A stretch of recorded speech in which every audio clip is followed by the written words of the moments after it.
Hey everyone, I'm back with another upgrade video. Today we're upgrading the terrarium of my red koi isopods. I originally had them in a 6-quart container, and they're getting upgraded into a 15-quart container. So a little bit more than double the space for a population that keeps growing. As you can see in the video already, the bin is crawling with them, so it's about time I do this.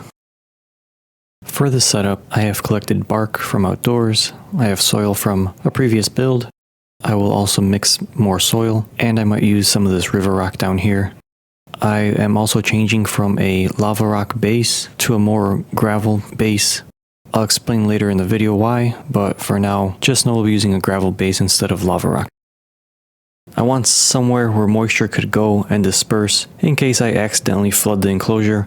I'm going to add anywhere between 1/4 to 1/2 inch, just enough to cover the bottom. So if there is excess water, it can trickle down to the bottom and just disperse over time. So I did this because in my previous builds, the lava rock had enough gaps and openings in between for the isopods to make their way down and essentially start their own colonies down there, and it prevents me from being able to reach them if I need them. I'm hoping the gravel is more compacted so the isopods cannot make their way down and start their own colony. Just like with anything though, it's trial and error. We'll see how this works out. I did have a little bit of soil from a previous setup, but I also have to mix more of it, and to do so, I'm going to use a roughly 50-50 mix between topsoil and eco earth from Zoomed. I'll have a link in the description below for both of the products, but it's pretty straightforward. Dump the eco earth, then dump the other one into a container and mix it until it's pretty thoroughly mixed up. There's not much to it. What ratio you use, it's completely up to you. A 50-50 mix works pretty well for me. The most important things to consider when working with soils from a commercial hardware store like Home Depot is make sure you get soil that is organic without any fertilizers, pesticides, or other things that could bring harm to your isopods. A lot of garden soils and topsoils have stuff inside, like you'll see those little fertilizer pellets. Those can be dangerous to isopods and other critters, so just make sure you're using the right stuff.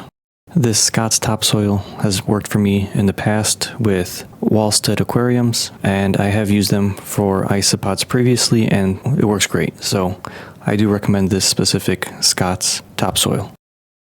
Above that gravel base, I put down landscape fabric. You might have seen it get put down earlier. I just want a barrier so the soil doesn't make its way down to the bottom. I don't want the soil and the gravel to mix. One thing to keep in mind when you're making upgrades like this is to provide enough room to add soil from the previous enclosure. The 6-quart container has about 2 inches of soil, so I want to make sure I can disperse that into this enclosure. The last thing to do is compact the soil, and it's pretty much ready for the transfer.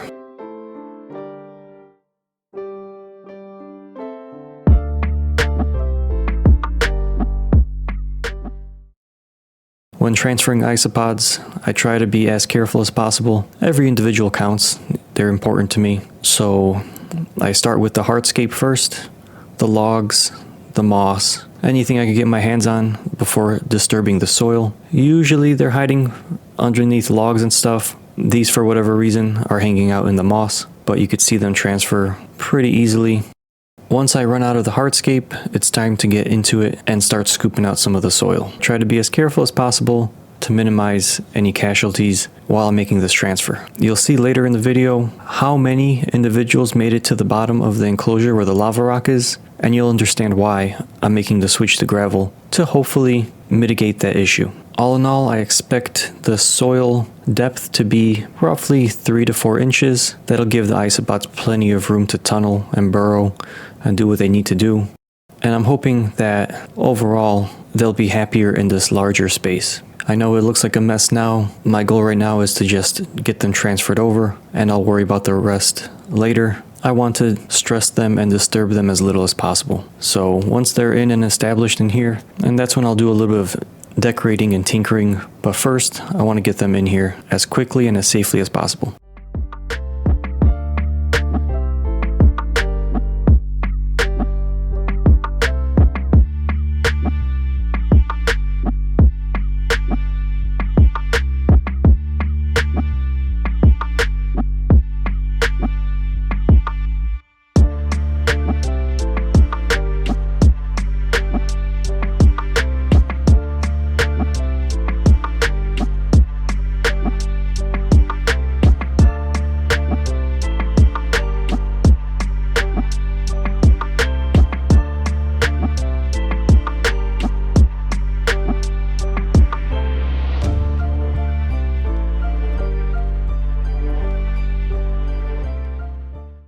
I was going to use the river rocks as decoration, but I think it might be a good idea to use the lava rock instead. There's more surface area, there's more space for springtails to colonize, and the isopods also make their way into the nooks and crannies of the lava rock. I'll definitely take some out, but a bunch of them might actually just stay in.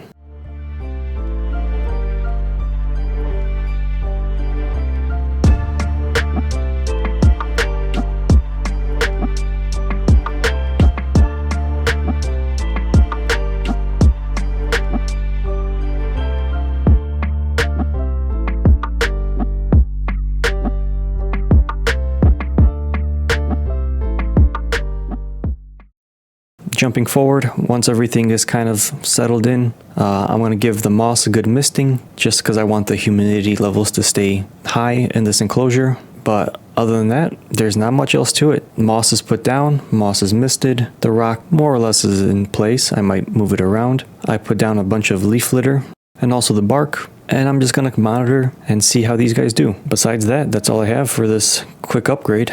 Here's a little bit of cinematics with the isopods, and I hope you all enjoy. Let me know in the comments below what works best for you, how you set up your enclosures. I've been doing this for close to a year now, but I'm still learning, and I'd like to learn from you all as well. But until then, I'll see you next time. Thanks.